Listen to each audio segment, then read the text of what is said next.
Hello everyone, কি অবস্থা সবার? কেমন আছো তোমরা?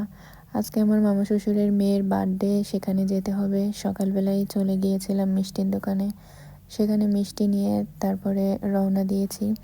আজকে আমরা ভেতর দিয়ে যাব প্রাকৃতিক পরিবেশ দেখতে দেখতে। মেইন রোডে অনেক জ্যাম, ভিড়, ধুলাবালি, ভালো লাগে না।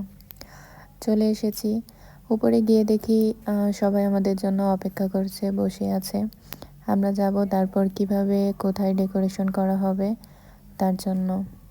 আজকে আমরা সবাই প্ল্যান করেছি একসাথে সবাই শাড়ি পরবো। এই তো শুরু করে দিলাম ডেকোরেশনের কাজ। আগেই বেলুনগুলো ফুলিয়ে নিলাম সবাই একসাথে। আমাদের বার্থডে গার্ল এতগুলো বেলুন দেখে সে খুবই এক্সাইটেড, খুবই খুশি।